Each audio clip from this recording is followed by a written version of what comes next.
সন্ত্রাসীদের এই দেশে থাকার আর কোনো যোগ্যতা রাখে না। ইসকনের মতো এরকম সংগঠন, এরকম জঙ্গি সংগঠন নিষিদ্ধ করা হোক। ইসকনের আস্তানা জ্বালিয়ে দাও, পুড়িয়ে দাও।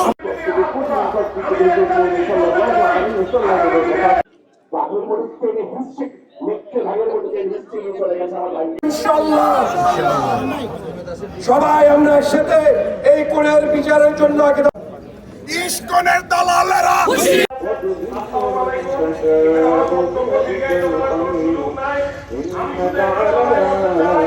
আমাদের মাঝে আরো উপস্থিত আছেন সিনিয়র আইনজীবী অ্যাডভোকেট জাকেরুল্লাহ, আমাদের মাঝে আরো উপস্থিত আছেন আইনজীবী হাসান কায়েস, আরো উপস্থিত আছেন আমাদের মাঝে অনেক সিনিয়র লোকরা উপস্থিত আছেন বিশ্ববিদ্যালয়ের প্রাক্তন ছাত্রছাত্রীদের সংগঠন নুয়েসলা।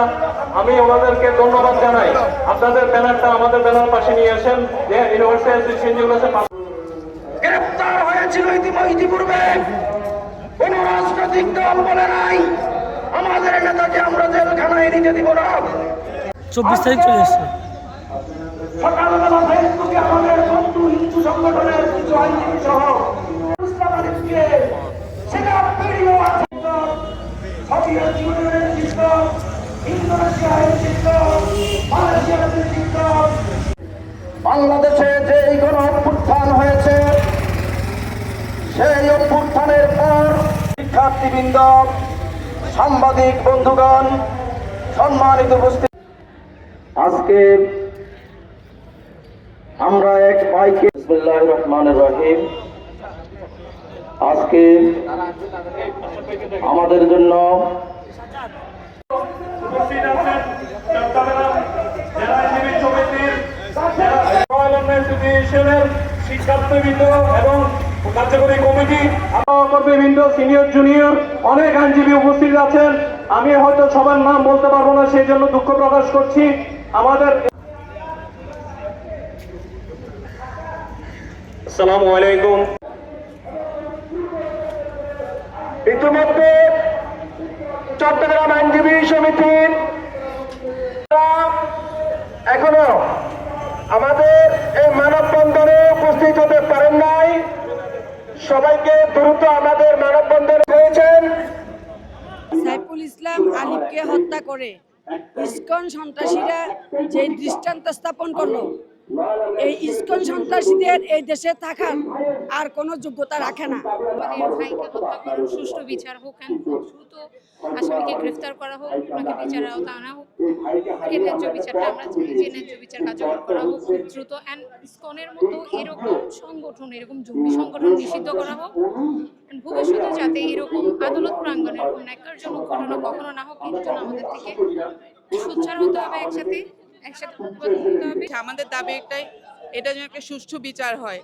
আর বাংলাদেশে আমরা কোনো জঙ্গিবাদ, এই জঙ্গিবাদ কোনো দল, কোনো গোষ্ঠীর, কোনো ধর্মের হতে পারে না। আমরা চাই বাংলাদেশে কোনো জঙ্গিবাদ না থাকুক।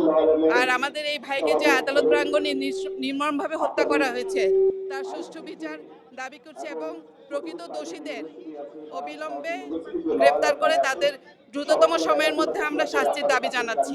একজন আইনজীবীকে হত্যা করা হয়েছে, সে একজন অসম্ভব মেধাবী আইনজীবী ছিল, পাশাপাশি তাকে নির্মমভাবে হত্যা করা হয়েছে। তার হত্যার কারণটা তো নিশ্চয়ই আমার বলতে হচ্ছে না, আপনারা সবাই জানেন। ইসকনের প্রতিবাদের শিকার হয়েছে সে, যেখানে সে কিছুতেই ছিল না। আমরা তাদের মন্দির পাহারা দেই, আমরা রাত জেগে তাদের মন্দির পাহারা দেই, তারা আমাদের সাদা শার্টকে লাল রক্তাক্ত করে। এটার সুষ্ঠু বিচার কই? এখনো পুলিশের তদন্তের রিপোর্ট কই? পুলিশ এখনো 27 জনকে গ্রেফতার করেছে, এখনো পর্যন্ত তদন্তে কিছু কি আমরা পেয়েছি? এখনো তো কোনো কিছু প্রমাণ হয়নি। আমরা এই হত্যাকাণ্ডের সুষ্ঠু বিচার চাই। আমরা চাই আমরা আপনাদেরকে ন্যায় বিচার নিশ্চিত করি, আপনারা আমাদেরকে এবার ন্যায় বিচার দিবেন। সবসময় সব বিক্ষোভ বলেন, আন্দোলন বলেন, এমনকি ছাত্র আন্দোলনে, বিশেষভাবে ছাত্র আন্দোলনের প্রতিটার সময় আমাদের সাথে একসাথে ছিল। সেজন্য আমি আজকে খুবই আবেগপ্লাবিত, খুবই দুঃখজনক। আসলে এটা ভুলার মতো না যে একজন স্নেহ ছোট ভাইকে এভাবে একজন আইনজীবী, এখন বর্তমান সমাজে আইনজীবীরা প্রতিনিয়ত প্রত্যেকটা বিচারে তারা দাঁড়াচ্ছে। সেই জায়গা থেকে আমরা আজ অসহায় অনুভব করছি, কারণ আজকে আমাদের সেফটিটা কোথায়? আমরা আপনারা ডাক্তার সাংবাদিক কেউ আসলে এখন সেফটি ফিল করছি না।